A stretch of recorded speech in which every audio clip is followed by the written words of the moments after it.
La verdad, un privilegio escuchar a Fernando Manzanilla, que es diputado federal, vicecoordinador de Encuentro Social en la Cámara, y platicar de cosas que son trascendentes, que son importantes, mi querido Fernando, porque de pronto a veces uno se queda en temas de anécdota y ahí acusaciones y temas que no son tan importantes como este que hoy te pido que platiquemos, que es el tema de la tercera edad, porque en los últimos días, mañana se celebra el Día del Anciano en México, pero no nada más es un festejo. Para celebrarlos habría que atenderlos y saber que 6 de cada 10 personas de la tercera edad pues han perdido la batalla contra el COVID, que el 41% de ellos vive en condiciones de pobreza y que el 60% de los adultos mayores en México no tienen acceso a instituciones de salud. Por ello, has hecho propuestas muy concretas, muy contundentes desde la Cámara de Diputados. Te agradezco mucho que nos platiques de ello porque la verdad, esto sí es muy trascendente e importante porque ellos han dado su vida por México. ¿Y qué les estamos dando ahora? Muy buenas tardes y muchísimas gracias, Fernando Manzanilla. Gracias, tocayo, un gusto saludarte. Y sí, efectivamente, este mes incluso se le considera un poco como el mes del adulto mayor, y este viernes 28 de agosto, celebramos justamente el Día del Adulto Mayor, o mejor conocido, luego le dicen el Día de los Abuelitos y las Abuelitas. Bueno, efectivamente, yo ahorita vengo de hacer un recorrido en las colonias. He estado, digamos, pues un par de veces a la semana estoy tocando territorio, hablando con la gente, y he podido percatarme de primera mano que en la pandemia, durante la pandemia, uno de los sectores más afectados, más golpeados, pues ha sido justamente el sector de los adultos mayores. La crisis sanitaria del COVID les ha pegado en mayor medida a ellos, y bueno, de alguna forma están sufriendo mucho más las consecuencias que otros grupos de edad. Ya dabas tú algunos datos hace un momento, pero efectivamente es el grupo con la mayor tasa de letalidad por el tema del COVID, es el más afectado económicamente por el confinamiento también, es el que más estragos emocionales está teniendo a partir o a raíz del aislamiento y de la soledad. Debemos de recordar que pues una de las recomendaciones es que los adultos mayores no salgan, como son los más vulnerables, no salgan de casa, los hagan lo menos posible, y bueno, pues por lo tanto pues han estado más encerrados y su situación es más compleja. Es el sector que sufre la mayor discriminación laboral también. Eso los condena pues en situaciones como estas, donde de por sí no hay trabajo. Si llegan a tener alguna oportunidad, pues son trabajos precarios, son trabajos informales, son trabajos también pues mal remunerados, ¿no? Y al no contar con ingresos propios, tampoco cuentan en muchos casos con seguridad social. La mayoría de ellos depende completamente de dos cosas: o de sus familias o de los apoyos que le dan las instituciones de gobierno. Entonces, a raíz un poco de eso, tocayo, esta semana nos hemos dedicado un poquito a plantear algunos temas en la Cámara que tienen que ver con el tema de los adultos mayores, particularmente 4 temas que planteamos en un punto de acuerdo, y donde estamos hablando de 4 asuntos donde el gobierno federal es un exhorto al gobierno federal, a los gobiernos de los estados, pero con programas existentes y con algunos recursos adicionales, pues se puede seguramente ayudar. Primero, a que se redoblen los esfuerzos para ampliar los alcances de la pensión para el bienestar de los adultos mayores y cubrir en su totalidad a la población mayor de 65 años en todo el país. Recordemos que estos programas de apoyo empezaron con el presidente López Obrador en la Ciudad de México, luego el presidente Peña, cuando él era jefe de gobierno, digamos, luego el presidente Peña los amplió a todo el país, y luego ahora que llegó el presidente López Obrador, ya incrementó, digamos, los montos de ayuda, pero necesitamos universalizarlo porque todavía no está universalizado del todo. Segundo, en coordinación con el DIF nacional, los estados elaboran también políticas, acciones para la atención especializada a este grupo de la población, en especial a los que están en abandono, porque hay muchos en abandono, en desamparo o en la calle. Hay gente que literalmente, y más durante la pandemia, está dejando a los adultos mayores en la calle, suena increíble, pero está sucediendo.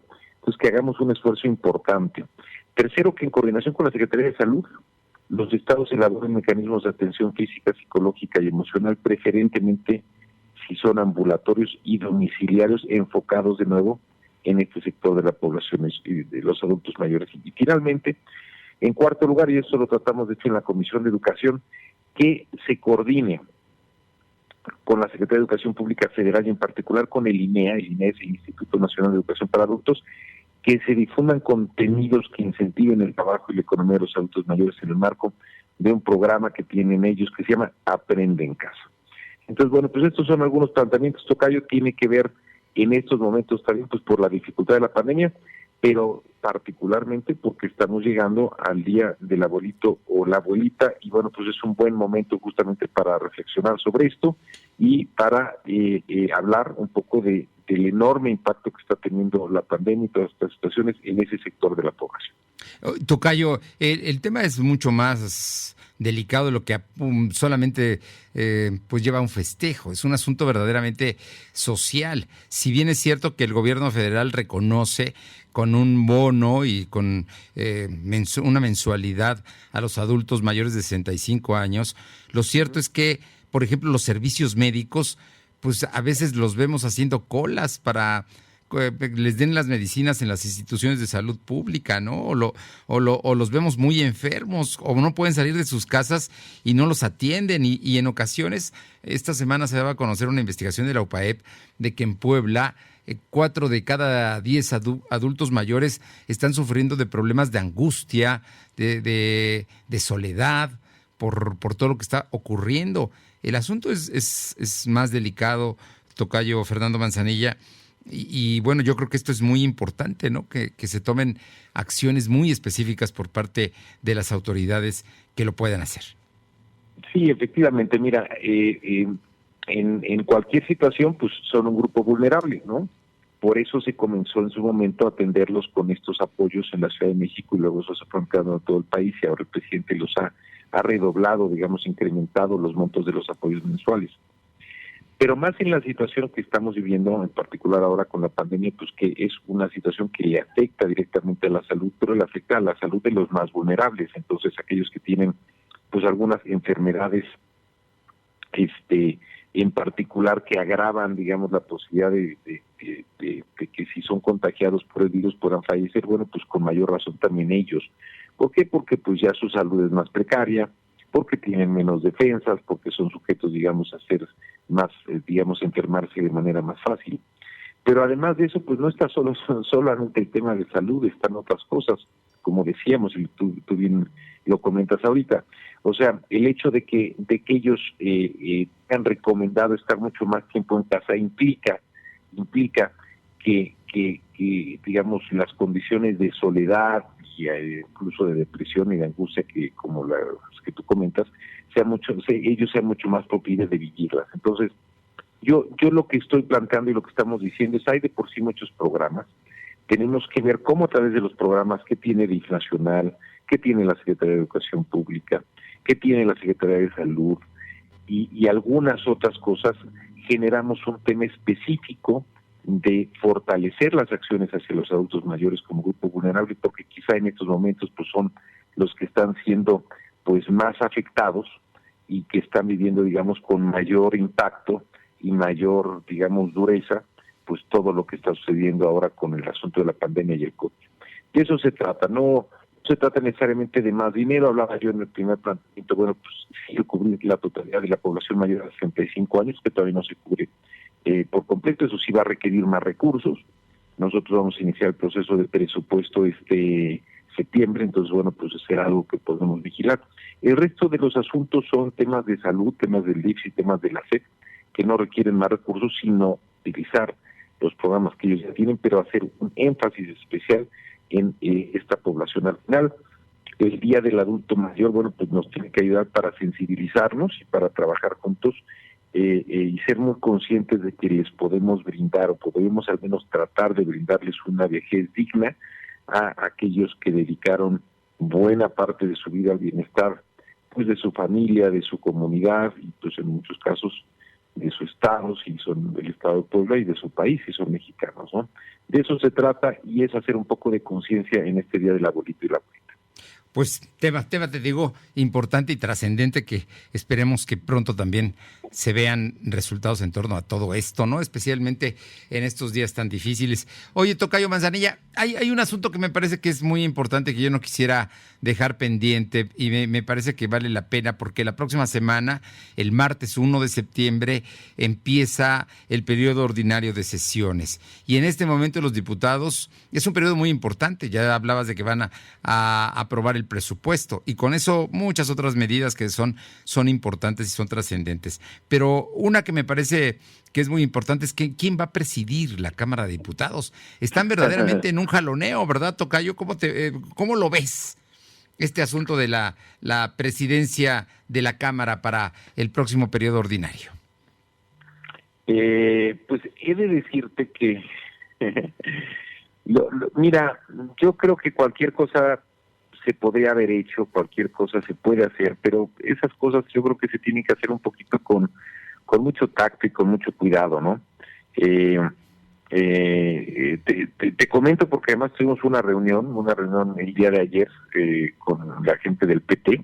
Entonces tuvimos una reunión la gente del PT y del PES, y ahí hubo algunos exabruptos entre uno de los diputados del PT, que es Gerardo Fernández Noroña, y el coordinador ahora del grupo parlamentario del PES, que es Jorge Argüelles, y ahí se dieron, digamos, un poquito hasta con la cubeta, al menos en términos tuiteros, ahí estuvieron discutiendo. Pero mira, está la postura, y al día de hoy pues entiendo que todavía quien tiene más diputados es el PRI, y bueno, pues eso puede seguir, digamos, avanzando hasta el día, creo que es el día domingo. Tienen que hacer como una contabilidad el día domingo o el día lunes en la mañana, porque el lunes en la tarde, a las 5 de la tarde, tenemos ya la sesión, digamos, para definir a la mesa directiva y votarla, ¿no? Entonces, para el día lunes eso ya tiene que estar resuelto, porque el día martes pues es el primer día de sesiones. Yo creo que es posible que se quede el PRI, o pudiera ser que en un momento dado, si hubiera algún acuerdo entre, pues yo creo que toda la coalición Juntos Haremos Historia, si se decidiera y si considerara pertinente y se considerara que es legal y en fin, que todo estuviera en orden, que se diera, digamos, una mesa que no fuera necesariamente la del PRI, ¿no? Una presidencia que no fuera necesariamente la del PRI. A mí, en principio, si tú me hubieras preguntado, pues yo diría, pues yo estuve cuando se instaló ahí en la Junta de Coordinación Política los grupos parlamentarios, y bueno, el PRI en ese momento quedó instalado como la tercera fuerza política, ¿no?